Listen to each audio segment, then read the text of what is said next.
2024 के लोकसभा से पहले बेचैनियां सभी पार्टियों में है और कोई भी उम्मीदवार ये नहीं चाहता कि वो लोकसभा चुनाव में पीछे रह जाए। हालांकि सियासत में कई सारी पार्टियां हैं जो जोड़ तोड़ के सहारे भी अब तक टिकी हुई है, लेकिन मौजूदा समय में जो सरकार यहां पर है और उसमें सबसे बड़ी पार्टी राष्ट्रीय जनता दल है, वो निश्चिंत है, वो बेफिक्र है। लालू प्रसाद यादव और तेजस्वी यादव लोकसभा चुनाव को लेकर के किसी तरह की कोई सरगर्मी नहीं दिखा रहे हैं। हालांकि इंडिया गठबंधन की मीटिंग में वो लगातार जा रहा है और ये दावा कर रहे हैं कि 2024 में भारतीय जनता पार्टी और नरेंद्र मोदी को हराना बिल्कुल आसान है। लेकिन आज हम आपको बताना चाहते हैं कि इस पार्टी के साथ साथ जो दूसरी पार्टियां हैं उसमें बेचैनी किस तरह से है।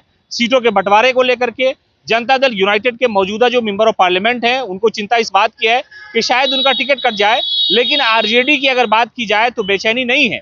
इसलिए कि जाति आधारित गणना की रिपोर्ट आने के बाद ये चीजें सामने आई कि 14% की आबादी यादवों की है और 17.5 यानी 18% के आसपास लगभग मुसलमानों की आबादी है। और पिछला चुनाव का रिकॉर्ड अगर देखा जाए तो वहां पर 25 से 26% वोट पा करके एनडीए गठबंधन ने एक बड़ा जो वर्चस्व था वो कायम किया था। और प्रधानमंत्री मोदी के लिए बिहार से जो 40 सीटें यानी 39 सीटें लगभग एनडीए ने जीता था, वो एक समझिए कि तुरुप का पत्ता साबित हुआ था। लेकिन इस बार आरजेडी बिल्कुल खामोश है, आरजेडी बिल्कुल इंतजार में है, आरजेडी बिल्कुल एक तरह से समझिए कि आश्वस्त है इस मामले को लेकर के कि यहाँ पर जो माई समीकरण है उस समीकरण के सहारे वो लोकसभा चुनाव में उन्हें जितनी भी सीटें मिलती हैं इंडिया गठबंधन में वो आसानी से जीत लेंगी। इसलिए कि यानी 30 से 32% जो आबादी है वो कहा यह जाता है कि लालू प्रसाद यादव का वोट बैंक है, माई समीकरण है। और जाति आधारित गणना की रिपोर्ट आने के बाद ये चीजें बिल्कुल साफ हो गई। पहले अनुमानित था ये, लेकिन अब जो यकीन के साथ कहा जा रहा है कि यादव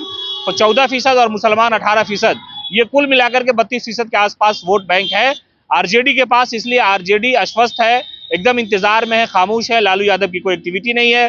तेजस्वी यादव अपना जो कामकाज है सरकारी वो करते नजर आ रहे हैं, लेकिन सबसे ज्यादा परेशानी भारतीय जनता पार्टी के लिए है, जनता दल यूनाइटेड के लिए है, कांग्रेस के लिए है। लेकिन कांग्रेस तो परेशानी मोल लेती नहीं है कभी भी, इसलिए कि पुराना परिणाम उनका देखे तो एक डॉक्टर जावेद जो है वो किशनगंज से जीत करके आए थे, इकलौते वो ऐसे नेता थे जो जीते थे, बल्कि 39 सीटों पर एनडीए को कामयाबी हाथ लगी थी। चिराग पासवान के लिए परेशानी है, जीतन राम मांझी के लिए परेशानी है, मुकेश सहनी जैसे लोग या जीतन राम मांझी की बात की जाए तो उनके पास कभी अब लोकसभा का कोई उम्मीदवार नहीं रहा। लेकिन इस बार जो है हालात वो बदल रहे हैं। लेकिन इस बदलते हालात में भी चिंता अगर किसी को नहीं है तो वो राजस्थान में लालू प्रसाद यादव, उनकी पार्टी आरजेडी और उनके युवा नेता तेजस्वी यादव को किसी तरह की कोई चिंता इसलिए नहीं सता रही है क्योंकि यहाँ पर जो माई समीकरण है, जो वोट बैंक है, वो उनके लिए इत्मीनान बख्श है।